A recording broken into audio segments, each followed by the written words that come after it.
everybody, this is Victor. So every once in a while you see one of these slightly older movies and they have this incredible stunt and you're thinking to yourself, how the hell did they do that?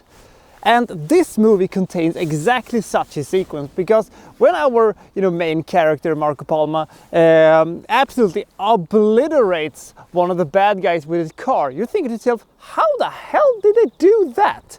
Was it some kind of a camera trick? Was it a dummy?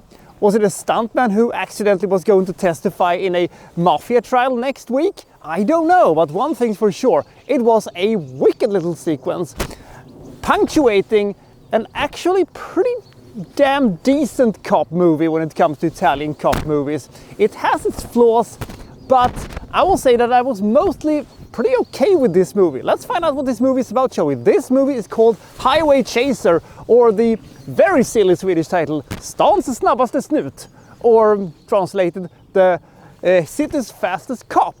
Let's go, shall we?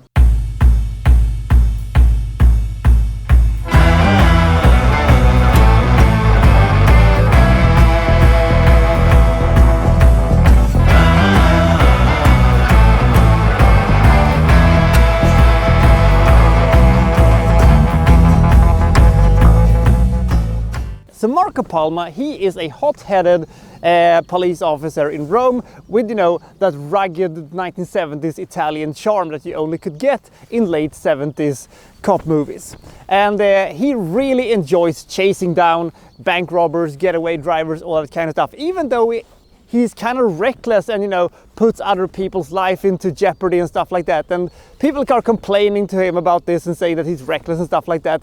He doesn't take criticism very good and spend most of his time bitching and complaining and moaning, and this made me actively absolutely hate Palma as a character. As our hero, he was absolutely horrible because he was just such a complainer and a whiner and a moaner and a bitcher. But he's going to get an important mission because the man from Marseille, or was it Nice, I can never remember that, has come to Rome. He used to have, a kind of weird relationship rivalry with the chief of police, who is sort of a mentor, father figure to Palma. And, the rivalry between those two men ended up resulting in the movie's absolutely most gorgeous vehicular destruction. It is a slow motion sequence when a car is flying down the Spanish stairs. It looks absolutely gorgeous. Chef's kiss, mwah!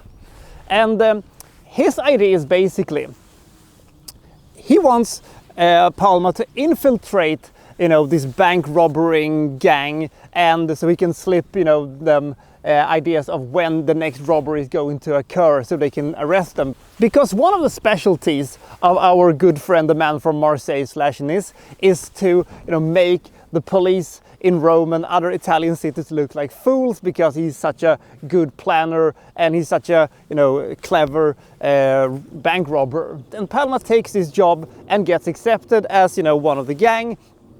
And we shall see if they discover that he is a mole, or if he becomes emotionally attached to the bad guys and becomes a bank robber himself. We shall see.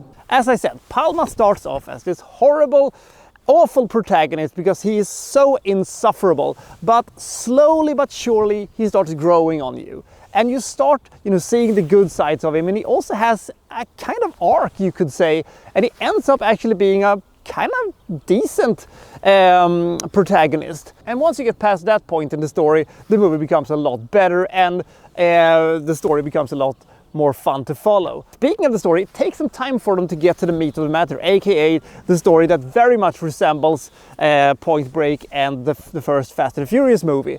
But up until that point, they actually have some very cool, very neat car chases that, entertains you a whole lot up until that point. So good for them. And when there was about 10-15 minutes left of the movie, I was like, this movie is kind of awesome, I like it.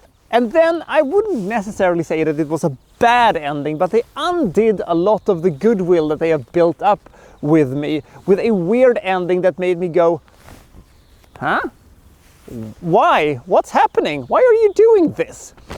It ended up damaging the movie somewhat, but I still thought that it had a good enough third act, and it had enough entertaining bits to it that I can still accept it, but with a better ending, this one could have been one of my favorite Italian cop movies of all time. Now it is just a pretty damn good one. If you want to see a slick Italian cop movie with some cool action sequences, some great car chases that actually is much better than Bullet, suck on that, I would definitely recommend this movie.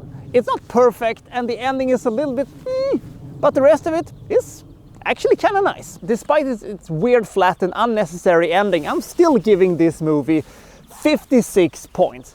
It is a quite decent Italian cop movie, and I find this movie to be quite entertaining, and the bits that are good, they're really good. So I'll see you next time for, well, so-and-so reviewing, well, such and such. Thank you for watching. Thank you very much.